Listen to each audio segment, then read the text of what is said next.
I'm going to show you a quick and easy method to add this miniature effect to your normal Blender scene or animation. While creating this effect in 2D is straightforward, the process in Blender is slightly different but simple. So let's break it down. To create a miniature effect, you need to consider three things. First, select your focus. You need to create a shallow depth of field. Second, a vantage point, so shooting from above or similar to how you would view a model. And third is the enhanced color. That means increasing the saturation and contrast to mimic the vivid look of a toy model. So let's take a look at the scene. This is a small hut and this is going to be my subject. I've set the camera to orthographic view in order to keep all the vertical lines straight in the point of view. Let me get a render view on the side and yep.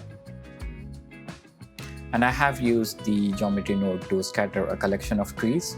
It's quite a simple setup if you want to try this.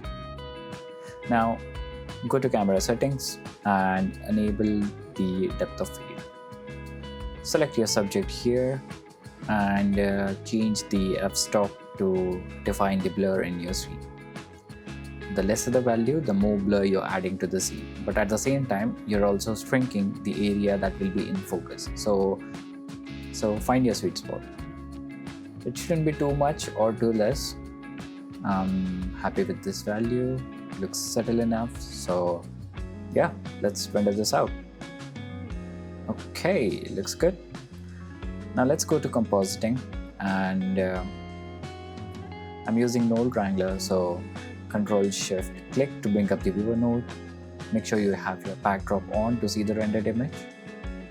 Alright, let's add some subtle details. Now you'll see just adding the depth of field will make it look much better. You're already getting the miniature kind of effect, but let's add a few more details to it to really sell that scene.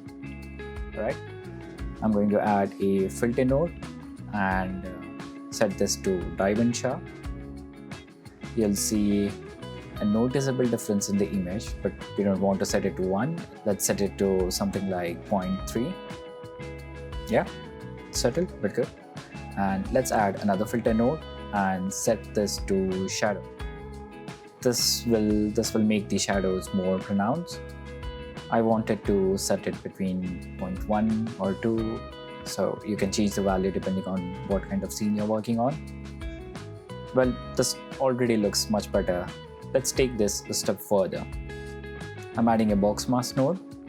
We're using this mask to basically keep the highlighted rectangle in focus and add that Photoshop tilt shift effect here. So this value controls the X position, this value controls the Y, this one is for the width, and this one controls the height. Cool. Alright, let's reset all of this and set it to something like this. Basically, you want this rectangle to be set as your focus area and try to keep it as close to the subject as you can. Alright, this is how the mask looks. Let's blur out these hard edges. I'm adding a blur node. Setting this to fast Gaussian and change the X and Y value between 20 to 40. That worked for me.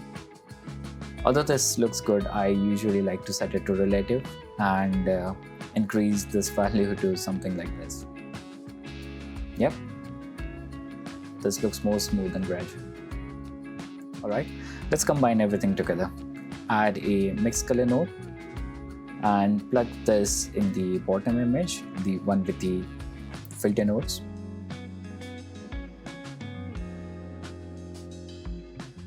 Now add a blur node and plug this in the first image slot. Set the value between 10 to 20. This is for the top and bottom part. Now let's plug the mask in the factor. See? Much better. Let's run through the steps again. So this is the blurred out image for the top and bottom part.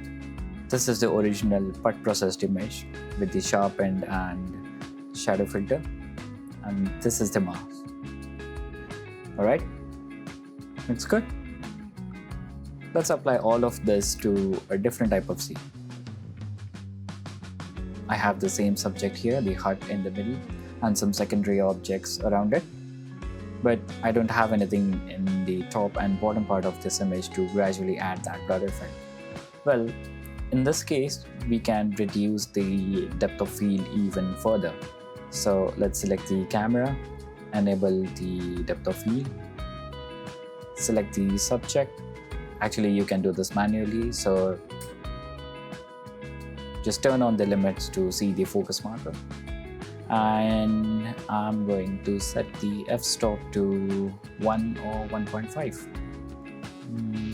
Yeah, this should be fine for me. Alright, it's good. Let's render this out and move to compositing. I'm going to copy the same setup from previous scene here and attach the image to these nodes.